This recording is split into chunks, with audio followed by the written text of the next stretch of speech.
حضرت عبدل مطلب کی پشت میں پہنچا۔ اللہ تعالیٰ نے انہیں 10 بیٹے عطا فرمائے۔ انہوں نے منت مانی تھی، اے اللہ اگر تو مجھے 10 بیٹے دے اور وہ جوان ہوں، تنو مند ہوں، تو میں ایک بیٹا تیرے راستے میں قربان کروں گا۔ جب حضرت عبداللہ جو کہ حضرت عبد المطلب کے چھوٹے فرزند تھے، ان کی عمر 18 سال ہوئی تو حضرت عبد المطلب کو اپنی منت یاد آئی۔ انہوں نے اپنے 10 بیٹوں کو بلایا، کہا بیٹا میں نے کعبہ کے رب سے یہ وعدہ کیا ہے کہ اللہ مجھے اگر 10 بیٹے دے گا تو میں ایک بیٹا اللہ کی راہ میں قربان کروں گا۔ اب تم بتاؤ تمہاری رائے کیا ہے؟ کہانی حرم کی پھر دوبارہ دہرائی جا رہی ہے۔ کہا رائے بتاؤ۔ 10 کے 10 بیٹوں نے گردن خم کر دی۔ کہا ایک بیٹے کو ذبح کرنا ہے۔ کہا جس کو چاہو۔ کہا نہیں میں قرعہ ڈالتا ہوں۔ جب قرعہ ڈالا تو حضرت عبداللہ کے نام قرعہ نکل آیا۔ فرشتے پھر دم بخود تھے، مالک تو نے اس کی پشت میں امانت رکھی ہے اور آج اس کو بھی ذبح کیا جائے گا۔ کائنات پر پھر کوہرام مچنے لگا۔ حضرت عبد المطلب آستینے چڑھا رہے ہیں، ہاتھ کے اندر چھری ہے۔ یہ خبر پورے مکے میں پھیل گئی، سارے سردار دوڑے آئے۔ کہا عبد المطلب یہ رسم تو نہ ڈالو، اس کا ادا کرنا مشکل ہو جائے گا۔ کہا میں نے کعبے کے رب سے یہ منت مانی تھی اور اللہ نے وہ منت پوری کر دی۔ اب میں تو جب قرعہ نکالا تو میرے اس فرزند کے نام قرعہ نکل آیا، میں اس منت کو ہر صورت میں پورا کروں گا۔ لوگ اکٹھے ہو گئے، منت سماجت کر رہے ہیں، لیکن حضرت سیدنا عبد المطلب ہر صورت میں اپنی اس منت کو پورا کرنے کے لیے مصر ہیں۔ پھر کہا کہ حجاز کی حرافہ اس کے پاس چلتے ہیں اور جا کے اس کے سامنے یہ مسئلہ رکھتے ہیں۔ بعض نے لکھا کہ حجر کی کہنا کے پاس جاتے ہیں۔ با اختلاف روایات وہ حجاز کی حرافہ کے پاس پہنچے۔ جب اس کا پتہ کیا تو وہ خیبر میں تھی، تو اس کے پاس سارے سردار اکٹھے ہو کے گئے کہ اس طرح ہمارے سردار نے منت مانی تھی تو اب وہ بیٹے کو ذبح کرنے کے لیے تیار ہے، تو تم بتاؤ کس کے بارے میں ہمیں کیا کرنا چاہیے۔ اس نے کہا کل آنا، میرا تابعی آئے گا تو میں اسے پوچھوں گی، جو مجھے کہے گا میں تمہیں بتا دوں گی۔ اگلے دن یہ سردار پھر اس حرافہ کے پاس پہنچے۔ اس نے کہا کہ میرا تابعی آیا تھا، پہلے تم یہ بتاؤ کہ تمہارے ہاں کسی شخص کی دیت کتنی ہے؟ جو شخص مقتول ہو اس کی دیت قاتل کتنی دیتا ہے؟ انہوں نے کہا 10 اونٹ۔ کہا جاؤ پھر ایک طرف 10 اونٹ رکھو اور ایک طرف عبداللہ کا نام رکھو اور قرعہ ڈالو۔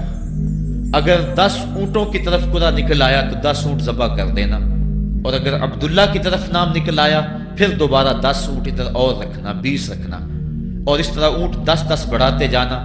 جب قرعہ عبداللہ کے نام سے ہٹ کر اونٹوں کی طرف نکلا تو پھر اتنے اونٹ ذبح کر دینا۔ میرے تابعی نے یہی حل بتایا ہے۔ کہا ٹھیک، آئے اور آ کے ساری بات سنائی۔ 10 اونٹ ایک سمت رکھے گئے اور حضرت عبداللہ کا نام ایک سمت رکھا گیا۔ جب قرعہ نکالا تو حضرت عبداللہ کے نام نکلا۔ پھر 20 اونٹ رکھے گئے، پھر قرعہ نکالا تو حضرت عبداللہ کے نام نکلا۔ پھر 30 اونٹ رکھے گئے، قرعہ حضرت عبداللہ کے نام نکل رہا ہے۔ 40 اونٹ رکھے گئے، 50 رکھے گئے، 60، 70، یہاں تک کہ 100 اونٹ رکھے گئے۔ 100 اونٹ جب ادھر ہو گئے، اب قرعہ نکالا تو اونٹوں کے نام نکل آیا۔ سارے خوش ہو گئے کہ اب قرعہ اونٹوں کے نام نکل آیا، عبداللہ کی جان بچ گئی۔ لیکن حضرت عبد المطلب فرمانے لگے کہ میں ایسا نہیں کروں گا۔ کہا کیا کرو گے؟ کہا ایک مرتبہ نکلا ہے، 3 مرتبہ قرعہ ڈالو۔ اگر تینوں مرتبہ عبداللہ کے نام کی بجائے اونٹوں کے نام نکلا تو پھر میں سمجھوں گا کہ اللہ کی طرف سے یہی مرضی ہے، ورنہ میں اپنے بیٹے کی گردن پہ چھری رکھ دوں گا۔ اللہ اکبر! مکے کے اندر سردار بھی دعائیں مانگ رہے ہیں۔ اللہ اکبر! ایمن بھی دعا مانگ رہی ہے، مکے کے پربت دعائیں مانگ رہے ہیں، کائنات کا ذرہ ذرہ دعائیں مانگ رہے ہیں۔ قرعہ جب ڈالا گیا تو دوسری مرتبہ بھی قرعہ اونٹوں کے نام نکلا۔ اب تیسری مرتبہ جب کرہ ڈالا گیا تو ہر ایک کا دل دھڑک رہا ہے. حضرت عبد المطلب تیار ہیں. کہا اگر تیسری مرتبہ بھی کرہ اونٹوں کے نام نہ نکلا تو میں اپنے بیٹے کی گردن پہ چھری پھیروں گا، چونکہ میں نے کعبے کے رب سے منت مانی ہوئی ہے. جب تیسری مرتبہ کرہ ڈالا گیا تو وہ بھی اونٹوں کے نام نکلا. 100 اونٹ ذبح کر دیے گئے. حضرت عبداللہ جو کہ حضور کی امانت کے امانت دار تھے، ان کی زندگی محفوظ ہوئی. حضور علیہ السلام فرمایا کرتے تھے انا ابن الذبیحین، لوگوں میں 2 ذبیحوں کا بیٹا ہوں. ایک ذبیح اسماعیل علیہ السلام ہے اور ایک ذبیح میرے والد حضرت عبداللہ رضی اللہ تعالیٰ عنہ. جلدی سے حضرت عبداللہ کی شادی کی گئی. حضرت آمنہ سلام اللہ علیہا آپ سے نکاح ہوا. شادی کو ابھی چند ماہ ہی گزرے تھے کہ حضرت عبداللہ رضی اللہ تعالی عنہ شام کی طرف تجارت کی غرض سے گئے. واپس جب مدینہ طیبہ پہنچے تو ان کی طبیعت خراب ہو گئی. تو وہ چند لمحے چند دن وہاں رک گئے. قافلہ بھی رکا لیکن طبیعت سنبھل نہیں رہی تھی. قافلے والے انہیں وہاں چھوڑ آئے اور واپس آ گئے. کچھ دنوں کے بعد خبر پہنچی کہ حضرت عبداللہ رضی اللہ تعالیٰ عنہ کا مدینے میں انتقال ہو گیا ہے. حضور علیہ السلام شکم مادر میں. فرشتوں نے کہا مالک تیرے نبی تو شکم مادر میں یتیم ہو گیا. اے اللہ تیرا نبی تو شکم مادر میں یتیم ہو گیا. آواز آئی آنا حافظہ و آنا ناصرہ و آنا کافلہ، تم کیوں پریشان ہوتے ہو؟ میں اس کی حفاظت بھی کروں گا، اس کی مدد بھی کروں گا، اس کی کفالت بھی کروں گا. حضرت آمنہ سلام اللہ علیہا کے دل میں یہ خیال تھا کہ میں اپنے شوہر نامدار جس کے چہرے کو ابھی میں نے جی بھر کے دیکھا بھی نہیں تھا اس کی قبر پہ جاؤں. لیکن جو امانت تھی اس امانت کے تقاضے ان کو اس سفر سے روکتے رہے. حتیٰ کہ حضور کی ولادت ہوئی. آقا کریم کی عمر جب 6 سال ہوئی تو اب ان کے دل میں یہ جذبے اور یہ احساس اجاگر ہوا اور یہ جذبہ بڑھ گیا کہ میں جاؤں اور اپنے شوہر نامدار کی قبر پہ حاضر ہوں. حضرت آمنہ سلام اللہ علیہا آپ اپنے نونہال فرزند کو لے کر ام ایمن جو کہ حضرت عبداللہ کی کنیز تھیں ان کو لے کر آپ پہنچے مدینہ المنورہ. کچھ عرصہ گزارا. اللہ کے محبوب علیہ السلام کو کسی یہودی نے دیکھا تو اس نے یہ خبر گرم کر دی کہ وہ جو موعود نبی ہے جس کا وعدہ ہماری سابقہ کتابوں میں ہے وہ یہی ہے. لوگ جوق در جوق دیکھنے آنے لگے. تو حضرت آمنہ پریشان ہوئی اور جلدی سے وہ مکے کی طرف عازم سفر ہوئی. ابھی مکے سے 150 کلومیٹر کا فاصلہ باقی تھا کہ ابوا کے مقام پر حضرت آمنہ سلام اللہ علیہا کو سخت بخار ہو گیا اور حضرت آمنہ سمجھی کہ یہ میرا بخار جان لیوا ثابت ہوگا. تو انہوں نے ام ایمن کو بلایا. کہا لگتا ہے کہ یہ بخار میری موت کا باعث بنے گا. میں تمہیں وصیت کرتی ہوں کہ میرے بیٹے کو بحفاظت امیر قریش عبد المطلب تک پہنچا دینا. اور اس کے بعد حضور کو حضرت آمنہ نے بلایا، اپنے سامنے بٹھایا، سر پہ ہاتھ رکھا. حضرت آمنہ حضور سے کچھ باتیں کرنا چاہ رہی تھی. وادی ابوا کے اندر یہ منظر بڑا دل گداز تھا. حضرت آمنہ نے اب حضور کے سر پہ ہاتھ رکھا اور روتے ہوئے کہا، آنکھیں چھلکنے لگی. کہا بیٹا ہر نئی چیز نے پرانی ہو جانا ہے اور ہر باقی نے فنا ہو جانا ہے. میں بھی جا رہی ہوں وذکر باک و ولد تو تہرا، لیکن سنو میرا ذکر نہیں مٹے گا. میں تیرے جیسا پاکیزہ بیٹا چھوڑ کے جا رہی ہوں. یہ آخری لفظ تھے حضرت آمنہ سلام اللہ علیہا کے. اس کے بعد حضرت آمنہ سلام اللہ علیہا آخری ہچکی لی اور حضور سے ماں بھی جدا ہو گئی. آقا کریم علیہ السلام نے اپنی والدہ کو وہاں دفن کیا ام ایمن کے ساتھ مل کے جیسے بھی ہو سکا. وہ کیا کسی نے کہا تھا تجھے کن پھولوں سے ہم کفن دیں، تو جدا ہی ایسے موسموں میں ہوا جب درختوں کے ہاتھ پھولوں سے خالی تھے.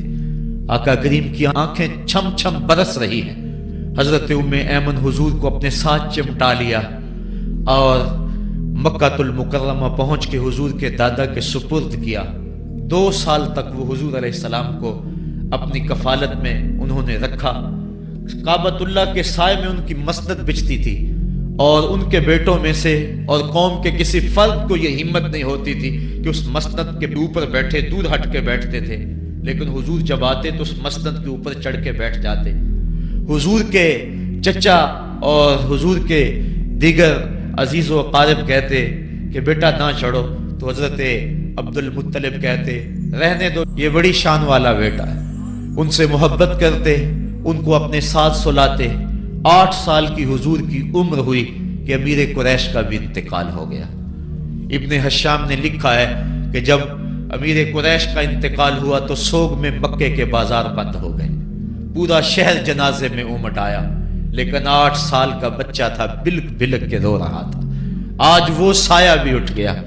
پھر چچا کی کفالت میں گئے اور انہوں نے جس انداز سے کفالت کی اور محبتوں کا ثبوت دیا وہ الفتوں کی ایک لمبی داستان ہے۔ 40 سال کی عمر ہوئی تو اللہ تعالیٰ نے حضور علیہ السلام کو نبوت کی ذمہ داریوں کے اعلان اور لوگوں تک پیغام حق کے ابلاغ کا حکم دیا۔ آقا کریم علیہ السلام جب پیغام حق لے کر میدان میں آئے تو گلی کوچوں اور بازاروں کے اندر مخالفتیں، نکتہ چینیاں، ناموافق حالات کے جکڑ اور مخالفتوں کی آندیاں چلنے لگیں۔ ابھی آپ سن رہے تھے کہ حضرت بلال حبشی کے ساتھ کیا سلوک کیا جاتا رہا، کس انداز کے ساتھ ان کے سینے پہ پتھر رکھ دیا جاتا۔ حضرت خباب بن ارد کے ساتھ کون سا سلوک کیا جاتا رہا، کون کون سے دکھ تھے جو روانہ رکھے گئے۔ حضرت زنیرہ ان کے گلے کے اندر کوڑا ڈال کر کوڑے کی رسی کو تاؤ دیے گئے، یہاں تک کہ ان کی آنکھیں باہر آ گئیں اور آنکھوں کی روشنی جاتی رہی۔ ابو جہل بولا اب بلانا اپنے محمد کو جو تیری آنکھوں کی روشنی کو واپس کرے۔ زنیرہ نے ہاتھ پھیلا لیے اور کہا عرش کے رب، میں ان آنکھوں کا نور کیا میرے بدن کے ٹکڑے ٹکڑے ہو جاتے، کبھی بھی تیرے سے زندگی نہ مانگتی، لیکن اب تیرے نبی کی عزت کا سوال ہے، میری آنکھوں کی روشنی واپس کر دے۔ روایات میں آتا ہے کہ اللہ نے حضرت زنیرہ کی آنکھوں کی روشنی واپس کر دی۔ تکلیفیں آئیں، دکھ آئے۔ مکے کے چوک کے اندر حضرت سمیہ کو نیزہ مار کر ابو جہل نے شہید کیا۔ یہ اسلام کی پہلی شہیدہ تھی جن کا خون مکے کے ریگزار کے اندر گرا۔ حضرت یاسر کو شہید کیا گیا۔ یہ حضرت عمار ابن یاسر کے والد تھے اور سمیہ حضرت عمار ابن یاسر کی والدہ ماجدہ تھی۔ حضرت عمار ابن یاسر کو تختہ سیتم پہ رکھا گیا اور انہیں کوڑوں سے ان کی تواضع کی گئی۔ آقا کریم آئے، عمار ابن یاسر دکھوں اور اذیتوں میں سے 2-4 تھے۔ آقا کریم نے سر پہ ہاتھ رکھا اور کہا صبرن آل یاسر، صبرن آل یاسر ان موعدکم الجنہ۔ کہا آل یاسر صبر کرو، آل یاسر صبر کرو، میں تمہیں جنت کا وعدہ دیتا ہوں۔ تکلیفیں آئیں، دکھ سہے۔ اس راستے کے اندر مکے کی گلیوں میں حضور کے ساتھ جو سلوک ہوا کون بھول سکتا ہے۔ کبھی کانٹے بچھ رہے ہیں، کبھی حضور کی راہوں میں گڑھے کھودے جا رہے ہیں، کبھی اوجریاں ڈالی جا رہی ہیں بدن اطہر کے اوپر۔ ابو لہب اپنے گھر کا کوڑا اٹھا کر حضور کی دہلیز پہ ڈال جاتا ہے۔ عقبہ بن ابی معیط حضور کے گلے کے اندر کپڑا ڈال کے اس کو تاؤ دیتا ہے۔ حضور فرماتے ہیں جتنے دکھ اس نے مجھے دیے کسی نے نہیں دیے۔ اذیتوں کی داستانیں رقم ہو رہی ہیں۔ آقا کریم علیہ السلام کے شفیق چچا بھی انتقال کر جاتے ہیں۔ جب گھر آتے تو اپنی زوجہ حضرت خدیجۃ الکبریٰ سے دکھڑے کہتے، وہ بھی انتقال کر جاتی ہیں۔ اس سال کا نام عام الحزن رکھا جاتا ہے، دکھوں کا سال، مصیبتوں کا سال۔ آقا کریم بہت دل برداشتہ ہوئے قوم سے، پھر سوچا چل طائف چلتا ہوں اور طائف والوں کو پیغام حق دیتا ہوں، شاید میری آواز پر وہ لبیک کہہ دیں۔ 1 مہینے کا سفر کر کے حضرت زید بن حارثہ کو ساتھ لے کر طائف پہنچے۔ ان کے 3 سردار تھے، عبد یالیل بن عمر، حبیب بن عمر اور مسعود بن عمر۔ ان کے پاس جا کر پیغام حق دیا، کہا تمہاری بھلائی کا سندیشہ لے کر بڑی دور سے چلا ہوں، میری دعوت کو قبول کر لو، دنیا میں بھی کامیابی